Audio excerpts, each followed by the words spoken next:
Now, if you haven't heard about Anchor, it's the easiest way to make a podcast. So let me explain. First off, it's free. I'm not joking, you guys. The Anchor app, it is free to use. Second, there's creation tools that allows you to record and edit your podcast right from your phone or computer. Now that's awesome, isn't it? Third, Anchor will distribute your podcast for you so it can be heard everywhere, you guys, on Spotify, Google Podcasts, Apple Podcasts, and so many more platforms. Fourth, you can make money from your podcast with no minimum relationship. Now, is that awesome, you guys, or what? That's just terrific. And finally, it's everything you need to make a podcast in one place. So I have another podcast with Anchor, and I'm just loving Anchor so much. I love it. It's so very easy to use, guys. So why don't you download the free Anchor app today or go to anchor.fm to get started.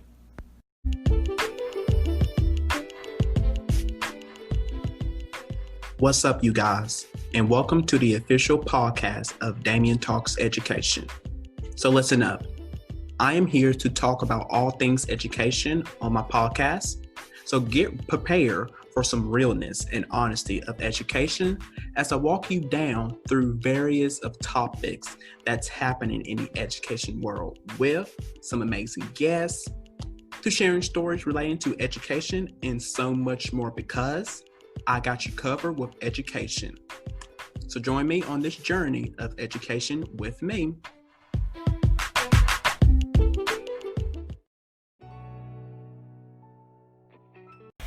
Hello everyone, and welcome back to Damian Talks Education. Now, my first guest for this episode, I cannot wait for you guys to meet this amazing person, so let me tell you all about him. He is born and raised in Georgetown, South Carolina.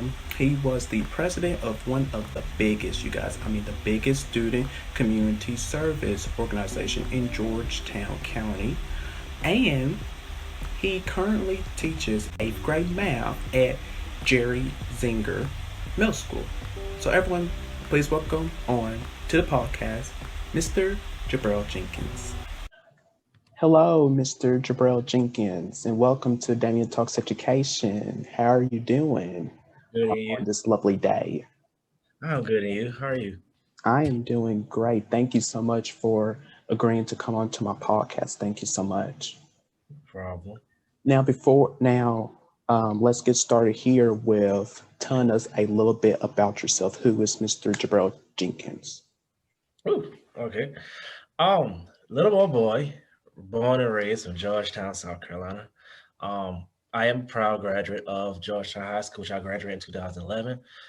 During my time in Georgetown, I participated in a lot of things such as band, which I play saxophone, also was drum major, chorus, concert choir, and also gospel choir, which I was the student director of the gospel choir, I feel, on my senior year.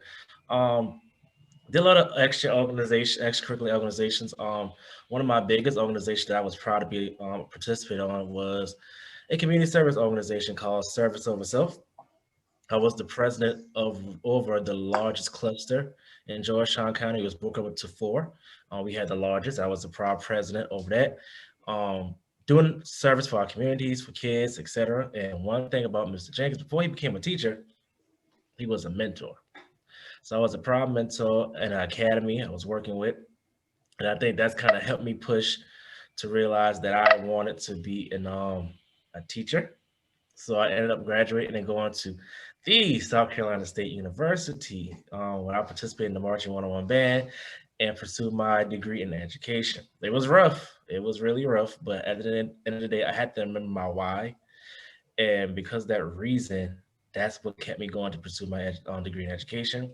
And my choice of where I want, what kind of kids I want to teach, Mm-hmm. that was kind of interesting because at first I thought I was wanted high school. I was like, you know what? Now I see where I need to be, where God want me to be, which is middle school and under. So I decided to stick with middle school. I think that I could relate to them a whole lot more. So after graduating from South Carolina State University, um, I ended up going back to Charleston, which is like 45 minutes to an hour from my hometown, and Okay. became eighth grade math teacher at Jerry's Middle School here in North Charleston. I am now a team lead, grade level team lead. I teach math. I'm currently a basketball coach for boys and girls, and I am currently hold the title for Teacher of the Year. So that's Wow. basically who I am right now, Mr. Jenkins. So I also currently created and own a new AU team on the block here called the Charleston Heavy Hitters. We just had our first preseason game. Our really season will start till March 2021. So we're doing a lot of preseason. Well, we're doing 3 preseason games, one this month, next month in February, and then our actual season starts in March. So that's what I've been doing. This is who, Jabrell Jenkins really is.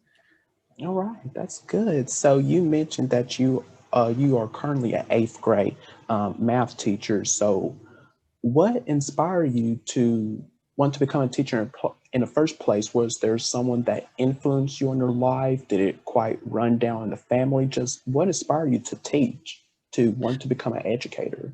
So it wasn't run down the family. A lot of people play a good part in maybe it started off with second grade. I would have to say that my second grade teacher I love, her name was Miss Springs. Um, she was that teacher, That's what I loved about her. She was that teacher. Um, they was moving the classes into these trailers. I'm not sure if you remember how some of these schools has trailers, especially remodeling. Well, they was moving her there for the next school year, and she didn't needed some stuff in the classroom. The reason why because they was remodeling during the summer the building. They was going to renovate the second grade hall, and they was moving into those trailers that they have in our field. So she was boxing some stuff up, and she's like, "I don't want these no more. If any one of y'all want them, y'all can have it."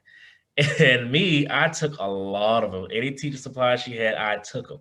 And she made my mom, she said, "Boy, your son really wanted a lot of stuff." And I used to go home with them stuff.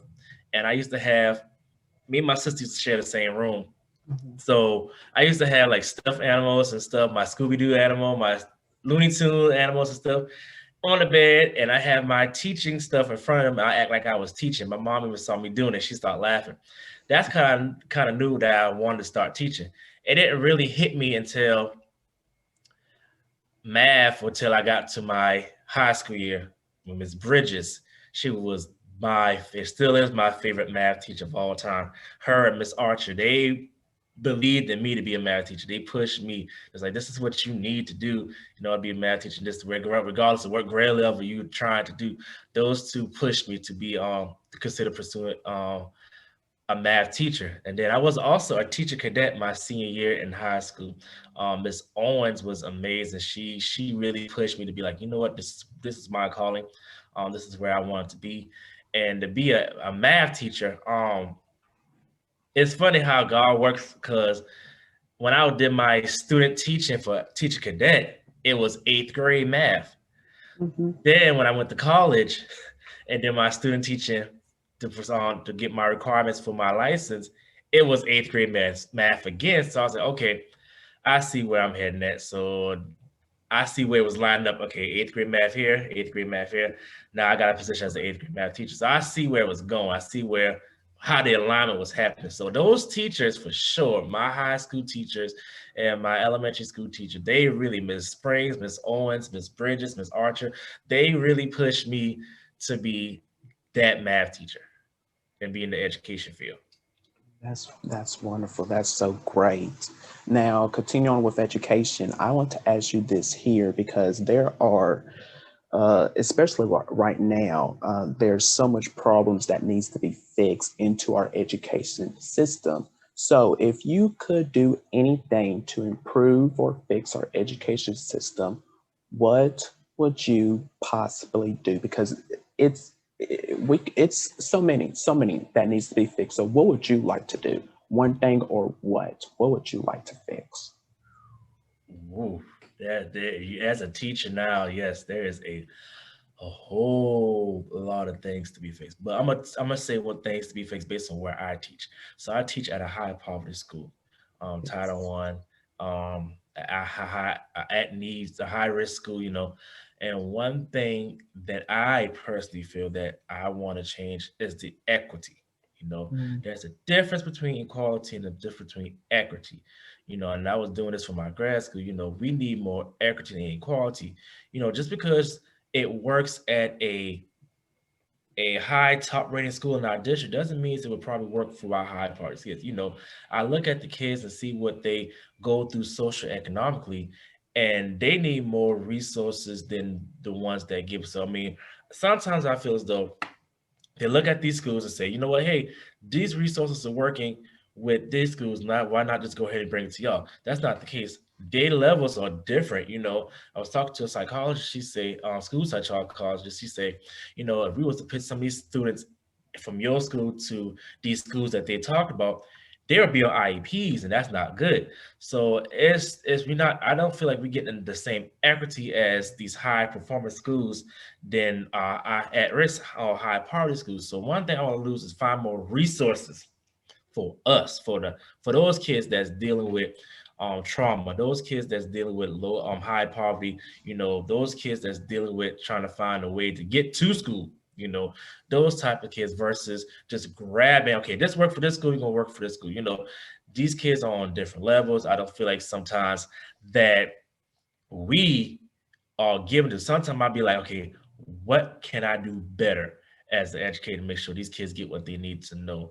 Another thing also, because our population, not just African Americans, I've also population is Hispanics. So I would love to see a lot of resources for our culturally diverse kids, our Hispanic kids, because it's hard teaching a kid from a hard background. I deal with a lot of that, like kids, deportation is real.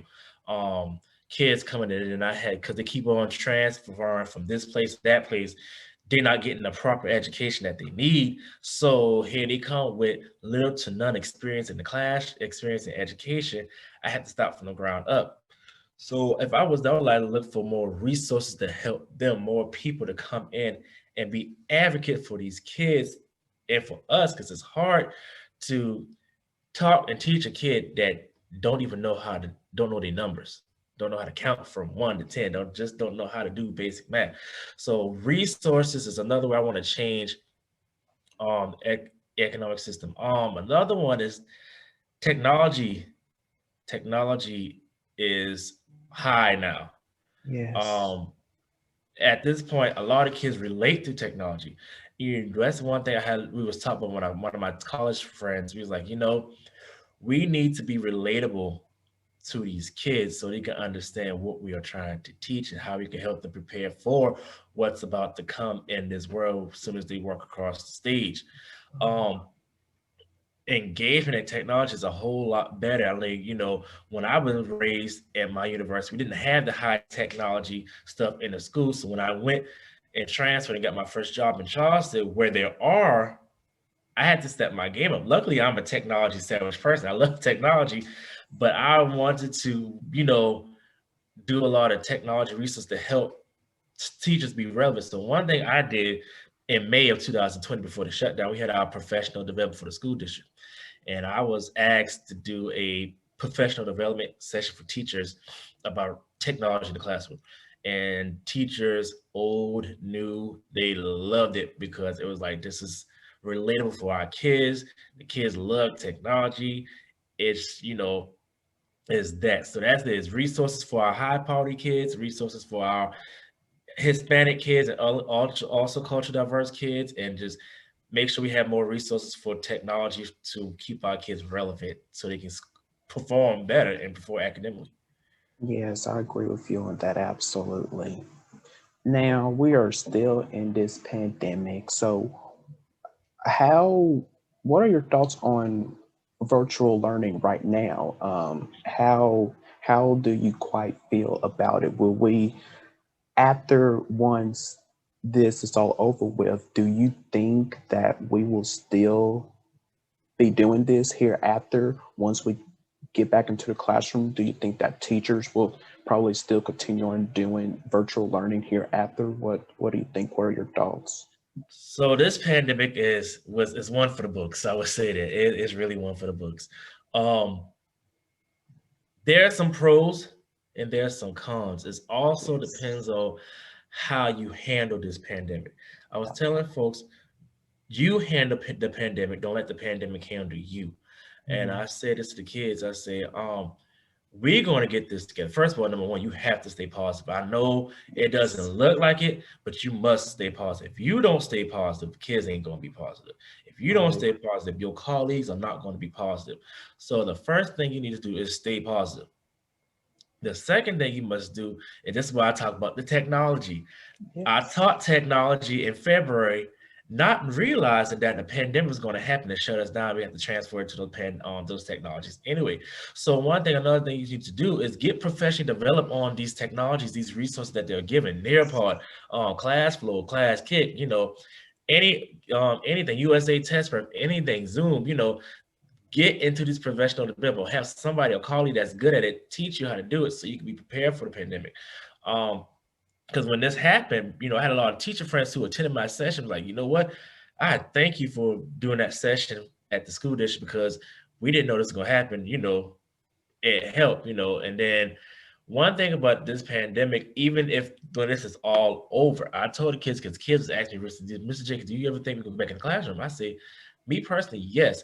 And I told teachers this before school started. I said, when this pandemic is over, these kids will be a whole lot developed than they were before. They said, what you Right. mean, Mr. Jenkins? I said, listen, these kids can scratch off their bucket list that they handle a pandemic virtually, submitting work online, doing discussion boards online, stuff that you're gonna be prepared for college anyways. You got to turn some things online. You really don't get that much teachers anymore asking for paper copies. You got to do discussion board. They are seeing a glimpse of what they might have to do later on. So getting them prepared for it now, this pandemic has allowed it to them to get an opportunity to master the technology skills, to master the creative ability, to show us what their creativity is and what our creativity is for them. I've seen a lot of submissions from my kids lately when they turn in assignments. I'm just amazed because it's like these kids, yeah, it works. They get stressed a lot, but they're mastering it. I'm starting to see some of them master. I know this for my grade level now. I understand for little kids, they got to master the ones, two, threes before they master technology. But my kids, my adolescents, and my high school students, they are mastering this stuff even when they think they couldn't. I'm like, yeah, kids, you see, you juggling classes online. It's like grad school right now, online grad school. You got two classes or one class, and they ask you for this thing this week and this week. You are mastering these things now. You mastering 4 to 6 classes and turning the assignments that's due weekly. When this is all over, going back in the classroom ain't gonna be no problem. Why? Because you done master how to turn in probably 10 assignments or less or more in 1 week or two than you would probably do in a day in a classroom. So it's like it has its pros, it has cons. Yes, cons. Sometimes it's hard to see our kids' face. We don't want to, economically. Some of them probably dealing with Wi-Fi internet. You're dealing with babysitting at home. The Right. environment. You know what they're going through behind closed doors. But then also the pros is it's like okay, they're developing their skills. They're developing how to handle or what to do in a crisis like this. So I feel as though we will be able to get back in the classroom, which I'm praying for. But when they do come back, I think they'll be 10 times better than what they were before COVID. Hmm. Agree with you. Um, so I am a future educator, and in some of my audience, they are future educators. So I would like to know this from you. What advice would you give to someone who wants to pursue a career in education, or they maybe are thinking about it, but do not know the right path to go down on? So, what advice would you give to someone like me who wants to go into the field of education, especially um, black men? Well, first of all, let me say this. For black male, you are needed. That's for any black male, whether you teach in elementary school, middle school, high school, even college, you are needed. That's why I got this t-shirt now from right here, Black Male Educators United. You are needed. It's time to stand together and be heard and needed. These kids, well, a lot of kids, especially in my area, since my area is a majority Black African American, they will look up to you more than they'll look up to somebody else of a different color. The other thing I want to tell for just educators, whether it's a boy, a man, female, white, black, Asian, Hispanics, listen, know your why. Find your why as to why you want to be in this profession. This profession is a calling. It is a calling. It is a true calling because here's why. You are shaping and recreating the minds of these young folks so they can be prepared to be amazing folks as they get older. The next lawyer, the next doctor, the next physician, the next basketball player, the next NFL player, the next actor. You are developing them. And a lot of them got these careers that they want to, is they're going to remember you for helping them shape them to where they need to be so they can get to their goal. Know your why. And also, when I was at an institute called Thurgood Marshall TQRP, um, Dr. Gooding, she was the speaker. She said, always carry the heart of an educator. You have to have perseverance. You have to have passion for this. For this, you just can't just get in there for the money. If you're in there for the money, I'm just gonna be straight. This is not for you.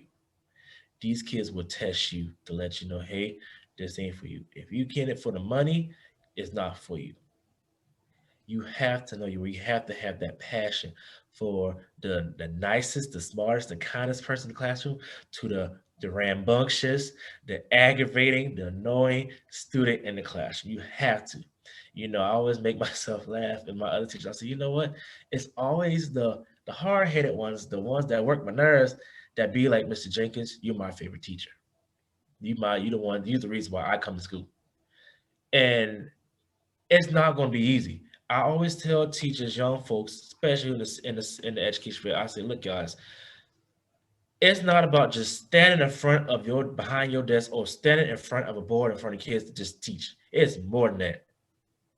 What you go through probably in college to get your degree ain't nowhere near what you about to see when you have your own set of keys in your hand with your name on the wall and you got your own set of kids in the classroom. It's totally different. It is totally different. They're not gonna tell you everything. Like when I was student teaching, I didn't have to deal with all that stuff. But when I got my own set of keys, my own classroom, my own rosters, that's when the test came. It wasn't about, okay, turn your books to chapter 3 when we're gonna talk about linear equations and we talk about the standards that we had. It was more than that. Sometimes your planning period will not be your planning period. Sometimes you got to go into these meetings for parents, for IEPs, for 504s. It's a lot. Be ready for that. That's why I say you have to know, you have to have that mindset of an educator. You have to have that heart. Because if you have that heart as an educator, you'll be able to go through all that stuff, the 504 meetings, IEP, the faculty meetings, going in the break rooms and hear people complaining on it because you're going to have it. Late night grading papers, probably even on the weekends, lesson plan you're going to have is more than just teaching in front of the classroom. But if you have that heart, everything will work out fine. That's one thing about me. My first year of teaching, I'm gonna be straight real with you. I feel like they give me the wildebeest of wildebeest. That class I had, because that class really tested me. And I was in my eyes, I was just trying to keep my head above water. But in my colleagues' eyes, they was like, that guy is an educator. That guy has the heart and really know this is what he was called to do. And that's why I was trying to keep my head above water, but I had that passion to still be a teacher. Yeah, some days was not perfect. And I'm telling you right now, for my future educators, every day is not gonna be peachy key. It's gonna be some days you're gonna work there, you teach your best lesson, and it's gonna be some days you in there, you're gonna teach your worst lesson, you're gonna feel like you did not um did what you're supposed to. But that's okay. It's gonna have some ups and downs. That's what a real educator a reflective decision maker gonna go through, an effective education gonna go through. You're gonna go through them days. But back to what I was saying, those kids tested me and I was going by hand. I was sitting there just trying to make sure I don't make no mistakes. And I went back. I was done with the year. I said, "Oh, thank God I made it my first year teaching." Whew. And then here comes the second year. And you gotta be careful because everybody's watching, not just the kids, parents watching you, Yeah. your leaders are watching you, everybody's watching you. I came back that second year and we had our first welcome back meeting in the library, and it was introducing the leaders for the upcoming school year, the team leads, the assistant principal, blase, blase. Hmm. And I was trying to look, they said, everybody pick up the matrix. So I'm picking up the matrix and I'm looking to see where my name is at. I'm trying to look at the eighth grade. I'm like, I don't see my name. And it's something to look up. I look up and I saw my name as team lead. And I was like, wait a minute, this is my second year. Second year. How is it Yeah. that I'm a team leader? You mean tell me I'm about to be leading folks who's older than me, not just by age, but just by years in education? What? And former teacher of the year who was there and leadership is like, look, this is you. We saw this in you. We Mm. believe you can do it. And everything with that position. I still hold that position as today. It ain't easy, especially during this pandemic. It ain't easy. It's like you the assistant principal. So it's like it's a lot, when it's time to make an executive decision for the team, that's when I fall on. And I was just amazed, your gift will make room for you. And that's one thing I want to tell my young folks, my young educators, and future educators. Your gift will make room for you. That's all I did. I wasn't trying to do this for show. I wasn't trying to do this to impress people. I was trying to make a difference in these kids' life. And when you do that, when you focus on doing that, the opportunities will come knocking at you instead of you knocking at it. Keep on going, and I still do what I love. I love my kids interacting, building a relationship. I believe that's a key. And Yes. just doing what I love, that's when the opportunities came in. The team lead came in, the teacher of the year came in, the opportunity to teach other educators how to do this in the classroom. Those stuff came in. Let your gift make room for you, educators, when you step on this field. Don't always think that you got to show. Let me tell you something. Being to work on early than on time and leaving work at late is not going to get you that title that you probably want. That's not going to get you the teacher of the year. It's being you. Show these kids the authentic you. Be transparent. Be real. These kids, Yes. that's what these kids are looking for. So when you come into this profession, be you. Not every day, be real, not every day I have on a shirt and tie. When it's dress down days, I told them, I said, you're gonna get multiples of Mr. Jenkins. You're gonna get the professional Mr. Jenkins, the casual Mr. Jenkins, and the dress down Mr. Jenkins. The professional Mr. Jenkins you see one day or so, not all times, with the suit. The casual Mr. Jenkins you have a polo shirt and khaki pants. And the dress down Mr. Jenkins you're gonna have with a t-shirt, some good jeans, and some good Jordans. They love all three because they see my personality. They see who I am in my shirt and tie, my polo and khakis, and my Jordans. And they peep game on that. They say, okay, okay, Mr. Jenkins, you got the nice Jordan 12s. You ever thought about getting this and that? And I sometimes had a conversation with that. Yeah, help me with my shoe game. Y'all got better shoe games than me, so help me out. Build that. That's part of building your relationship and just letting them be you. Be you. A Yes. lot of people, and I gotta say this. I got tucked there just now, but a lot of people go in these classrooms trying to be the strict first, is like, yeah, this is me, and so. And then when a student catch you off guard and see something that you preach about, that you doing something opposite that you preach in the classroom, you get mad because they now don't take you seriously anymore. Right. Yes, you cannot tell everybody everything. Not everything is their business. First of all, keep your private life private, okay? But at the end of the day, be you. Be you. I love everything. Every time you're gonna be in that class, it's not always gonna be turn the page so and so. Let's go ahead and get this vocabulary done. Sometimes you gotta start off and say, hey, how you feel? What you going through? Name me some good things. and that's when the conversation. And sometimes I take time. Sometimes, yeah, I'm supposed to get to my lesson. Sometimes I'm like, okay, let's take 10 minutes to talk. What y'all got going on? You know, what can I help you with? Or you go Mm-hmm. with depression. Okay, I dealt with that. Let me tell you what I did. They want that authentic you, that Yes. authenticity, that transparency, that realness. And I always tell y'all belong to me. You know, y'all gonna be. I'm going to keep it 100 every time in my classroom, whether you want it or not. Why? Because I want to see you succeed.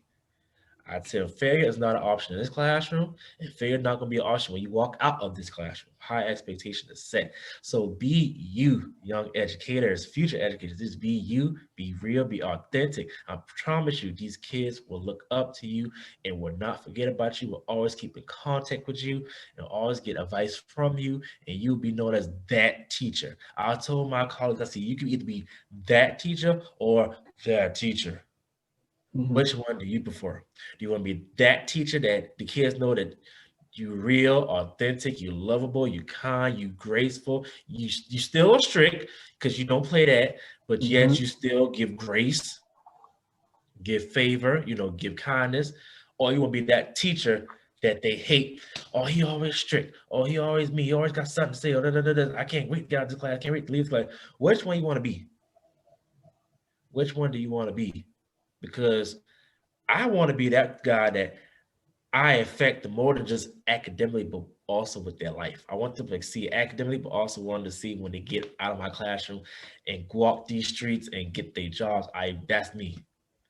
Have that passion, have that heart, be you, be real, be authentic, be transparent. That's my advice to my young, not young, but my future educators, because it's time for us young educators to step up because that's what they're looking for. These kids need somebody who are relatable and Yes, been through the trenches. absolutely. I absolutely agree with you on that. Be you and be real with your students. Let them see all of you. It is okay for you to make mistakes. Let them see that. Don't hide away from it because that shows you that you are human. That shows you as a person. So let them see all of that. And then I want to piggyback on the bunny part that you mentioned. I remember one of my high school classmates, because most of them know that I want to go into the field of education. And one of them asked me that, you know, that teachers don't make enough money. And I said, yeah. And I mean, I already know that, but that's not the point of why I want to become a teacher in the first place. The money, you can set that aside because I don't care about that. The only thing I care about is the students, about their futures. That is, I care about their future. You can set that money aside because that is not the point of why I want to become a teacher. I want to become a teacher to help students, to shape their minds, to go out into the world as a better person, better society. Once they come into my classroom, they can learn something and they can take that out into the real world. So that is why I want to become a teacher. The money part, you can forget about it. I know that needs fixing in our education system. Teachers need to be paid more, but I don't really care about that. I really don't. Um, so that is good right there. Be real with your students and be you. I love that advice. I love that advice there. So my next question for you is, and you probably will have to think on this here. So once you retire from a teacher, how would you like to be remembered as a teacher? How would you like for your students to remember you as?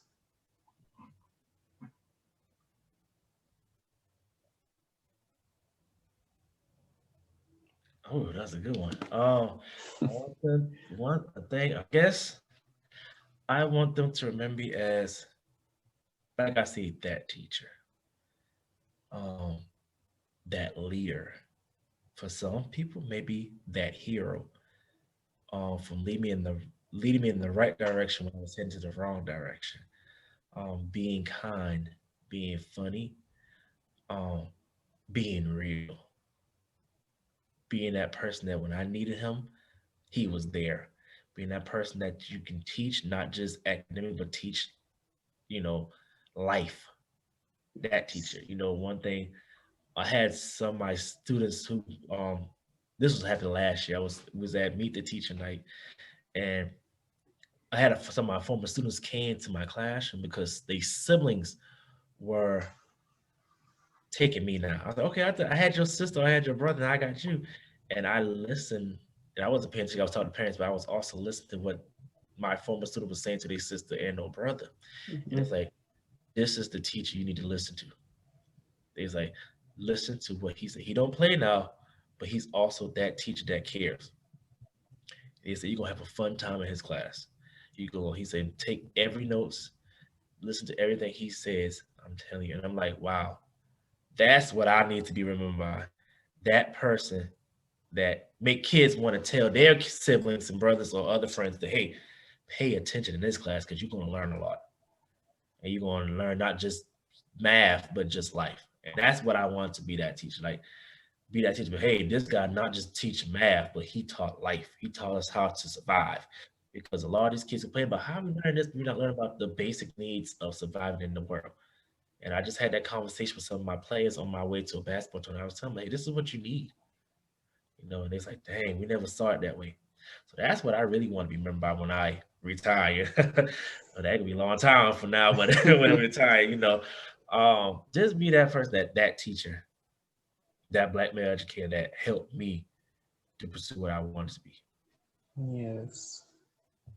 Now, my question for you, we are both black men, and 2020 has been quite, it's been the worst year for all of us.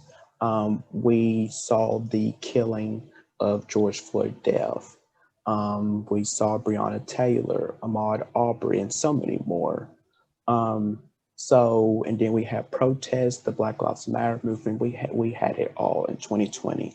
So I want to ask you this here: what does it mean for you to be a black man in America?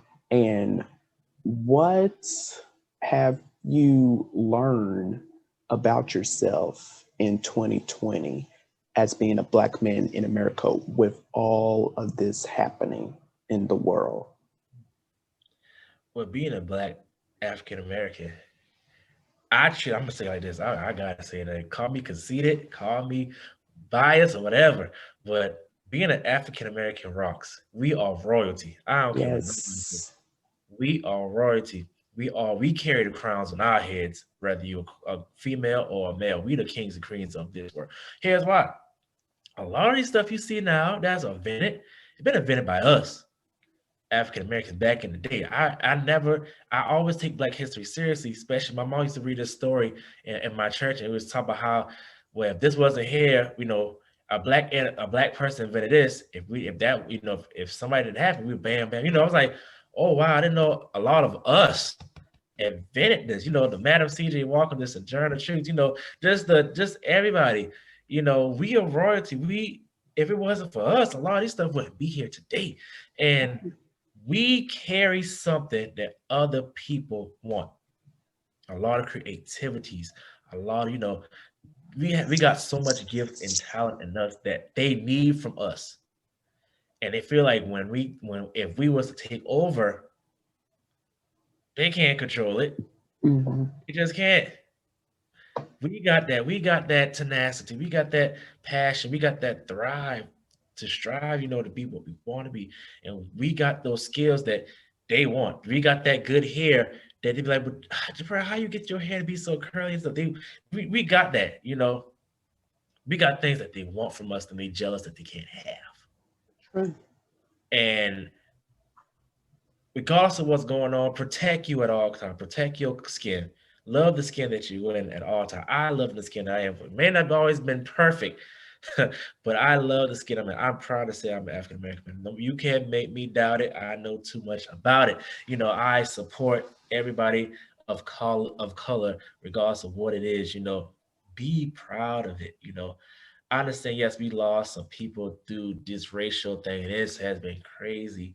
But these events that happen just makes me push us to be closer than the age before. It times out for the black on black crimes. Time out for us to be hating on each other. It's time for us to not support because we all we got. If you look at it, we all we got. They Right. ain't for us, you know. So we have to be for each other. I'm telling my friends were saying, he's like, if we support each other and create our own Grammys and create our own Oscars and stuff and create our own stuff, do you know how well off we would be? We didn't even have to worry about them no more.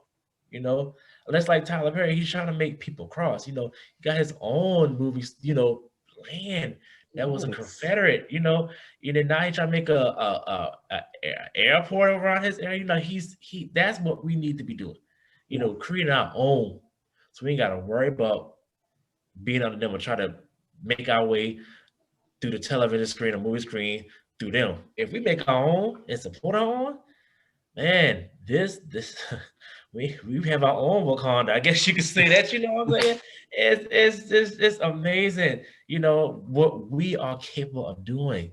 Our mindset and our creatives. You know, I'm a creative. You know, just we are future millionaires and we don't even know it. Yes. We are future millionaires and we don't even know it. And the only way we know it is we get up and do what we're supposed to do. Yes, you're gonna see people hating on you, you're gonna see people try to throw lashes at you, but you got to keep going True. because you know that one of these days, those same people who's looking down at you, who try to kill you, will be the same ones that's bowing down to you. You know, the Bible says he'll make your Hmm. enemy your footstool. So get ready for those enemies to be your footstool when it happens. Yeah. Be proud of it. You know, I just love you. I'm sorry. Yes. Yeah. No, it's fine. No, it's fine. I'm proud of being a black man as well. I love the color of my skin that I am. And I'm just very proud of being in it. I'm just very proud. We are creative. I love that there. Now, my final question for you is: we have President elect Joe Biden and Madam Vice President Kamala Harris entering into the White House. Um, and then we got Dr. Jill Biden, who is an educator. So, what are your thoughts on that? We have the first lady who is an educator will be in the White House. Do you think there there will be some change happening once she's in the White House? Do you think?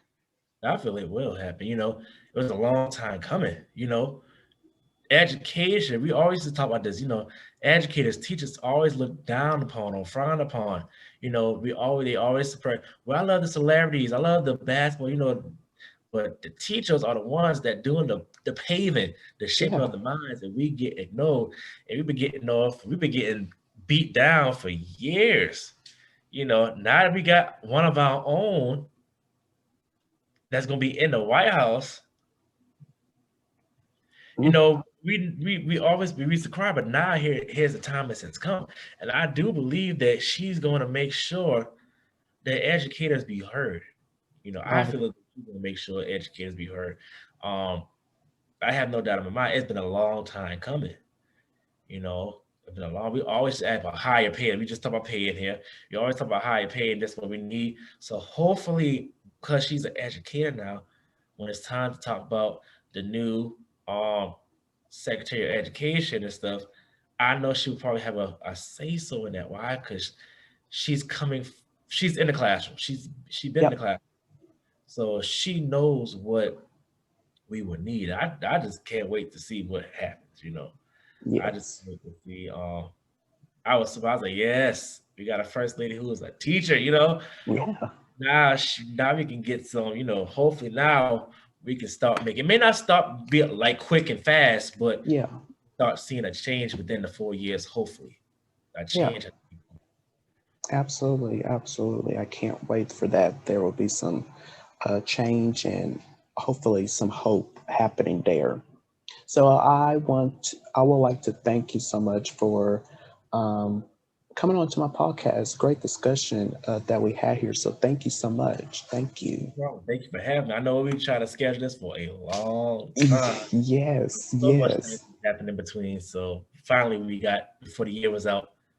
This this interview. I applaud you for doing this podcast. Something that needs to happen. We need more podcasts for educators, and if you keep this up, I can only imagine how big this will come later on in years to come, not just for you, but just for other people out here. So keep this up. I support this. I support every other podcast that do with education. I just keep doing this, man. I think this is a great thing that you're doing. Keep doing this, making us look good, making Yeah. educators look good in general. And I see this going real far, real big. Yes. Thank you so much. I thank you so much. I needed to hear that because, especially now, the purpose of why I created this podcast here is to talk about topics that educators um, should be talking about into their own classroom and also into staff meetings because you don't quite hear some topics that educators are talking about because they are probably afraid of talking about it and hearing what other people have to say about it. So I believe now more than ever, educators need to talk about everything that's going on, whether you're afraid to talk or not. Open up the conversation because if you want some change to happen into our education system, which there needs to be, then you will need to be the first to open up the conversation. Because if you open up that conversation, change will happen. It will. So change will happen. So thank you for those words. They are needed to hear that. So where can my listeners follow you on social media? Okay. Let's go. Um, I have my personal one. I have my teacher one. It's basically the same thing. My personal one is Jabrell, Jabrell, but you see my on the screen, 1970. That's my personal one, and my teacher one, which I'm trying to boost up more, is Mr. Jabrell Jenkins on Instagram. Those are both my Instagram ones, and my Twitter is Jabrell Mister. That's my teacher one, Jabrell Mister. So you see I got two pages for my Twitter and Instagram. So you probably see them both pop up. Follow them both. Trust me, I'll follow and I'll confirm. And my Facebook is Jabrell Jenkins also. So those are my social media platforms. Great, great. Thank you again for coming on to my podcast. I really appreciate you coming on. Thank you so much. Thank you for having me. I really enjoyed this. Appreciate it. Yes, yes. So please take care of yourself and be safe out there. You too. Happy holidays to you. Happy holidays to you as well and to your family.